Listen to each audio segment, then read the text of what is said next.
Marekani imeendelea kuimarisha ushirikiano na nchi mbalimbali kwa lengo la kuhakikisha wataalamu wetu wanapata uzoefu na ujuzi wenye kuendana na mahitaji ya sasa na ya kimataifa katika eneo hili. Nawapongeza DIT kwa kuwa na ushirikiano na taasisi za elimu kutoka nchi mbalimbali. Nawashukuru sana kwa hatua hii.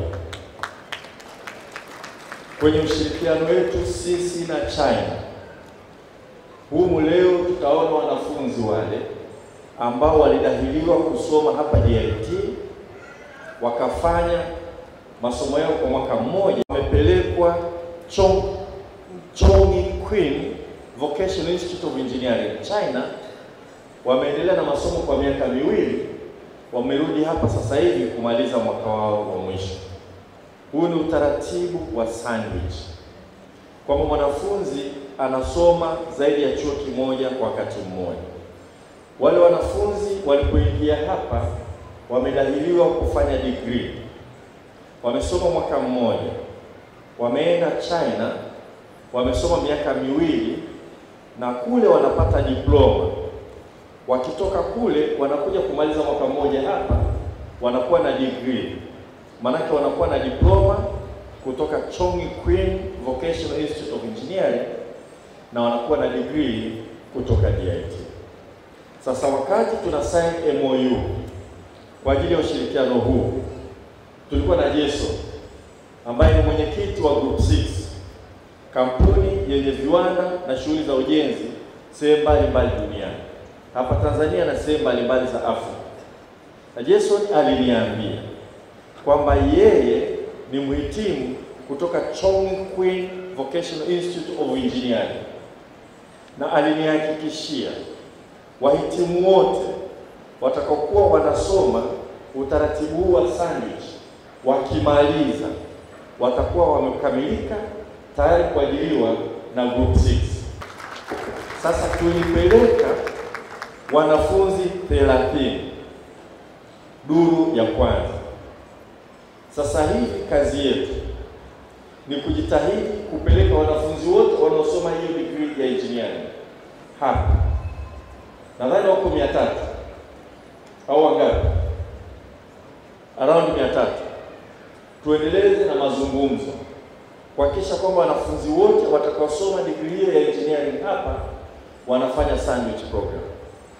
Na kwenye budget hii tunayoandaa sasa hivi, bora tupunguze matumizi baadhi ya maeneo mengine, na sisi tutapigania tuone tunaweza tukaongeza kiasi gani. Tutenge fedha ili kuchangia kuwapeleka vijana wa Tanzania kwenda kusoma. Lengo la rais wetu Mheshimiwa Dr. Samia Suluhu Hassan kwa vijana wote wa Tanzania, lengo linaloonekana katika uwekezaji mkubwa kwenye elimu ufundi, mikopo ya wanafunzi na hata mikopo sasa hivi kwenye diploma, ni kuwawezesha vijana wa Tanzania wasome elimu inayowapa ajira mara moja. Kwa utaratibu huu wa Group 6 ambao walitoa hiki na kwa MOU tuliosaini, sasa hivi sisi tumekusudia na chimbuko litoke DIT kuhakikisha vijana wote wanafanya engineering hapa waingie kwenye utaratibu wa sandwich, ili Group 6 na makampuni mengine yote ya Kichina ya construction yaliyoko Tanzania, yaliyoko Nigeria, yaliyoko Senegal, yaliyoko Afrika Kusini yaweze kuajiri hawa vijana wapate ajira mara moja. Sasa hatuwezi kuendelea kuomba, tutaomba scholarship na tutaendelea kuongea na wenzetu wa China kwamba scholarship wanazotupa ziendane na huu mwelekeo wa sasa hivi. China inakusaidia sana katika elimu, na nimeshaongea na balozi, tutaongea naye tena kwamba scholarship hizo ziji-align katika mahitaji haya. Tuwapeleke wanafunzi Chongqing Vocational Institute of Engineering au vyuo kama hivyo kule China, tuanzishe sandwich program kuhakikisha kwamba kila anayemaliza hapa anamaliza kwa elimu hiyo ya kimataifa na anapata ajira hapo akimaliza. Tutajitahidi kuongea ndani ya wizara, tutenge fedha chini ya utaratibu wa Samia Scholarship Extended kuweza wao kuwalipia nauli kama China atakubali kuwalipia gharama nyingine za kukaa kule. Hili ni swala kubwa Nadhani tulifanyie kazi, tusilipoteze, kwa sababu kazi yetu kubwa ni kutekeleza maelekezo aliyetoa rais wetu, na maelekezo yake kwa Wizara ya Elimu, Sayansi na Teknolojia ni kutoa elimu ujuzi, kuhakikisha vijana wetu wanapata ajira kwa kadri inavyowezekana ndani na nje ya nchi yetu. Kwa hiyo naomba profesa na mwenyekiti, ili zigo mlibebe, nifanyie kazi, leteni taarifa mwezi wa 12 kwenye bajeti tumepunguza nini, tumeongeza fedha huko, gharama ya kuwapeleka ni kiasi gani, na mimi nitaendelea kuongea na ubalozi wetu wa China kuhakikisha kwamba hizi fursa zinapatikana na tunapeleka wanafunzi hao kwenye sandwich. Ndugu wahitimu, leo ni siku yenu. Kumbukeni kuwa elimu bila matendo ni sawa na mti usio na matunda. Na hasa zangu kwenu, kwanza na washauri kwamba tumieni teaching factory mindset mliojifunza hapa DIT kutengeneza, kuunda na kutoa huduma mpya pamoja na maudhui ya kitaalamu. Ulimwengu unahitaji sana wabunifu kama nyinyi.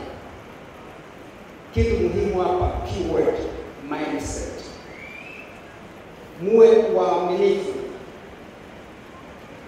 na muwe na nidhamu pamoja na ubunifu.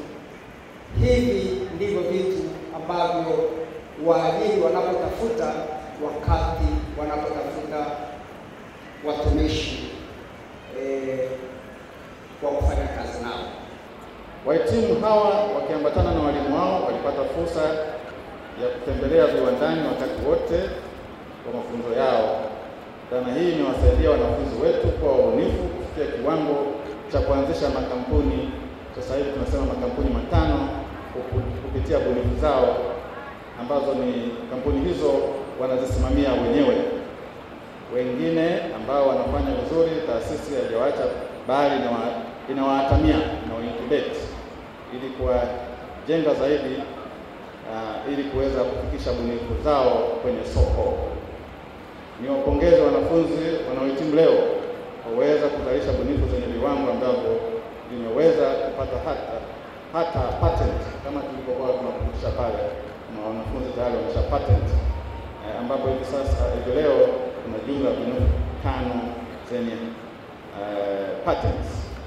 Mwisho mgeni rasmi, naomba kusema kwamba haya ni matunda ambayo DIT leo inafurahia, kwa kuwa wanafunzi wetu hao wenye uhakika na uhalali wa kumiliki na kutumia teknolojia zao, lakini pia ni fursa kubwa ya pekee kwao ya kuingia mashirikiano na wadau mbalimbali katika kubiasharisha bunifu zao. Haya ni mafanikio makubwa, na ningependa umma ufahamu namna ambavyo vijana hawa wanatoka hapa wakiwa wameiva vizuri katika nyanja za sayansi na teknolojia. Kwa majina anaitwa Salma Shoali Liogope, ni graduate katika shahada ya uzamili katika uhandisi wa nishati endelevu hapa DIT.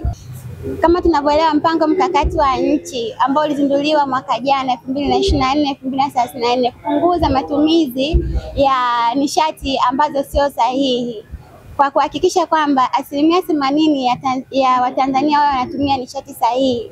Lakini tukiangalia nishati ambayo sio sahihi, moja wapo ambayo sehemu ambapo inatumika sana ni majumbani, na sisi wanawake ni ambao ndio tupo ni kama champion kwenye hiyo area.